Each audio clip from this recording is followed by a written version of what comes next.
Hello friends, Nomi রান্নাঘরে সবাইকে স্বাগত জানাই।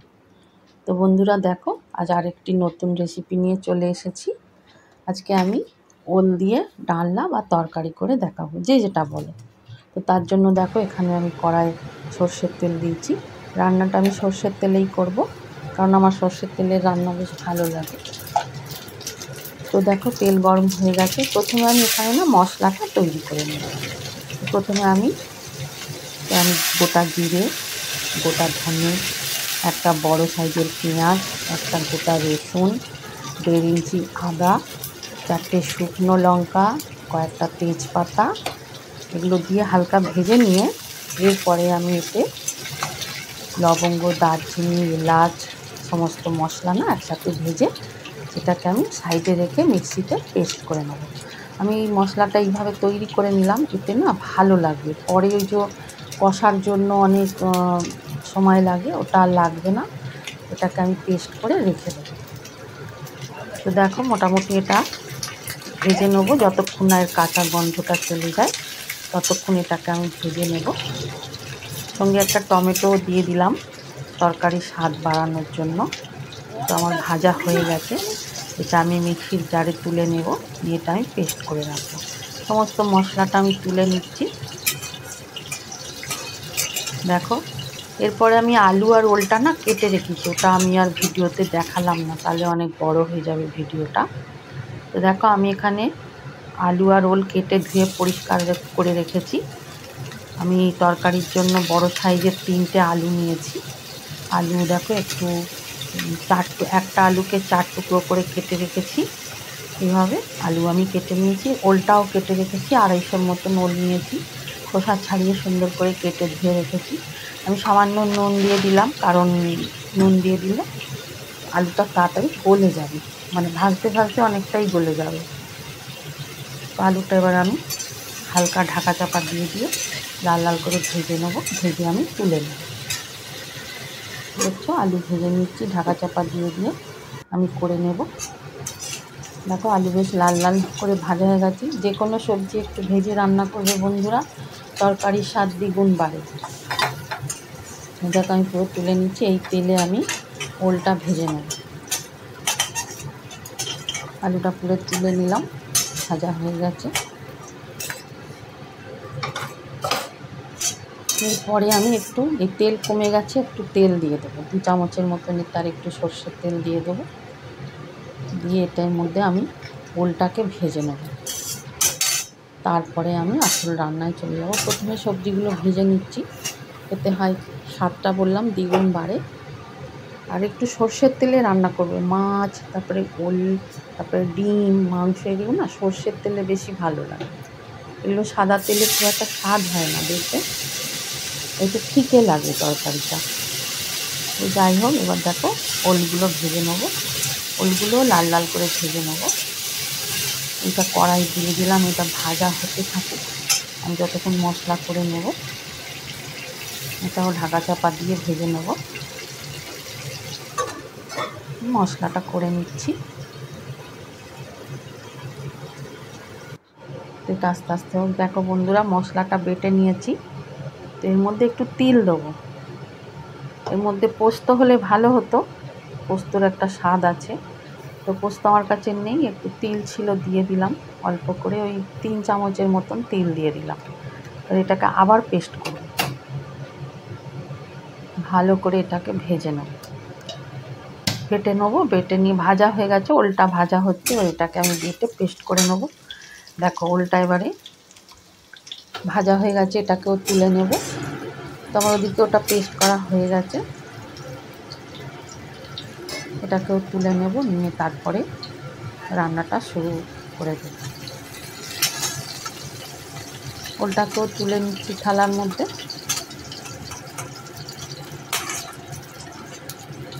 পুরো ওলটা তুলে নিলাম,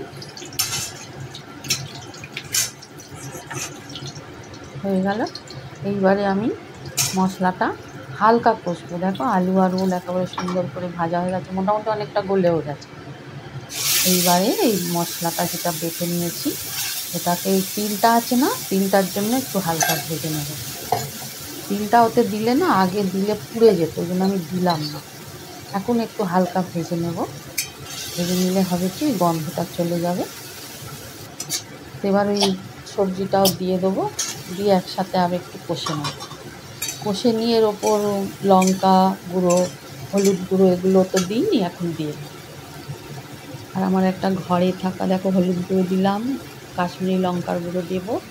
আর আমার ঘরে একটা মশলা, হোমমেড মশলা তৈরি করা আছে, গরম মশলা, সেটা একটু দিয়ে দেবো। আমি এখনই দিয়ে দেবো, কারণ সমস্ত তো ভাজাই আছে না, তরকারি হতে বেশিক্ষণ লাগবে না।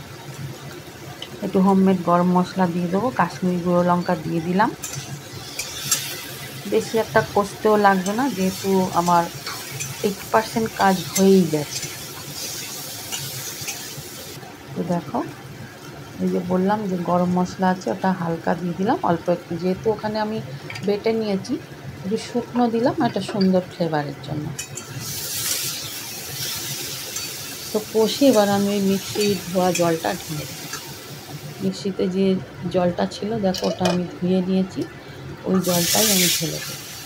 এই কারণেই না আমি আগে থেকে মশলাগুলো বেটে নিই, তাতে হয় কি ওই কাঁচা জল আর দিতে হয় না। অনেক সময় অনেকে মিক্সি ধোয়া জল দেয়, ওই কাঁচা মশলার গন্ধটা থেকে যায়।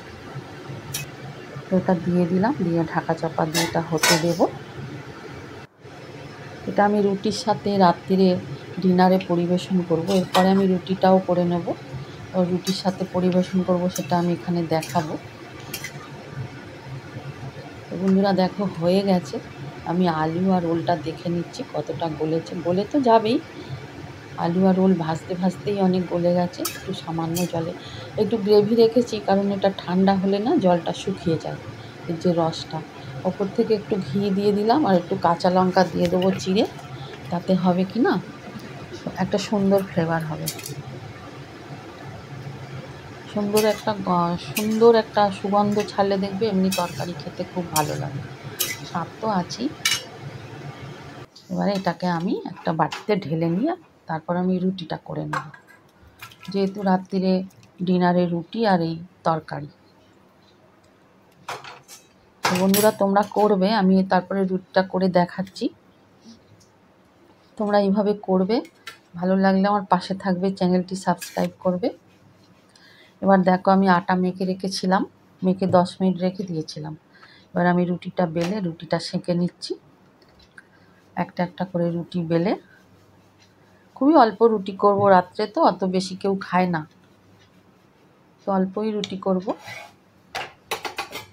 রুটিটা করে সেঁকে নিয়ে না আমি ওপর থেকে ঘি দিয়ে দিয়ে সেঁকে নেব। তোমাদের যদি মনে হয় শুধু রুটি দিয়ে খাবে, রুটি দিয়ে খাবে, যদি মনে হয় লুচি দিয়ে খাবে তাও খাবে, এটা সব কিছু দিয়ে, যদি মনে হয় ভাত দিয়ে খাবে তো তাই খাবে, কোনো ব্যাপার নয়। তো আমি আজকের ওই একটু ঘিয়ে সেঁকে নেবো রুটিগুলো, দিয়ে ওই দিয়ে খাবো। বাড়ির সবার এটাই শখ হলো, তো ভালো বানিয়ে ফেললাম। বন্ধুরা তোমরা এইভাবে বানাবে, বানিয়ে খেয়ে তারপর আমায় কমেন্টে জানাবে।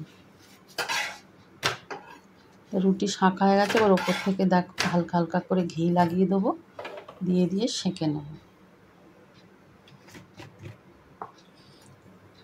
হালকা হালকা করে ঘি দিয়ে দেবো, ঘি দিয়ে না একটু প্রথমে সেঁকে নিতে হবে, আগেই ঘি দিলে হবে না, তাহলে অনেক ঘি লাগবে। প্রথমে দেখো রুটিটা ভালো করে সেঁকে নিয়েছি, এবারে ওপর থেকে অল্প অল্প করে ঘি দিয়ে দিয়ে উল্টে পাল্টে রুটিগুলো, মানে ঘিটা পুরো লাগিয়ে নিতে হবে রুটির মধ্যে, এতে না রুটিটা বেশ নরমও হয়, খেতেও সুস্বাদু হয়। আর ঘি খাওয়া খুব ভালো, জানো তো, ঘি খেলে হার্টের পক্ষে খুবই ভালো। তো বন্ধুরা এইভাবে তোমরা বানিয়ে খেয়ে দেখবে, তারপর আমাকে বলবে। ঘি খাওয়া এমনি খারাপ নয়, ঘি খেলে অল্পই খাবে, কাঁচা ঘি খেতে যেও না, এতে ফ্যাটটা বেড়ে যাবে। ঘি খেতে গেলে একটু এরকম সেঁকে বা তরকারিটা ফুটছে তখন একটু দিয়ে দিলে এইভাবে খাবে। কাঁচা ঘি অনেকে খায়, এতে হয় কি অম্বল হয় আর বুক জ্বালা করে। বন্ধুরা রুটি সব হয়ে গেছে, দেখো আমি থালাতে সাজিয়ে নিচ্ছি। ঘিয়ে শাঁকা রুটি আর হচ্ছে ওলের ডালনা, রাত্রিরের ডিনারে খুব সুন্দর খাওয়া। বন্ধুরা তোমরা একবার বানিয়ে খেয়ে দেখে আমাকে জানাবে। দেখো একটু টেস্ট করে দেখে নিই। যাই হোক, তোমাদেরও আশা করি ভালো লাগবে। তো বন্ধুরা, সবাই ভালো থাকবে। আবার কোনো নতুন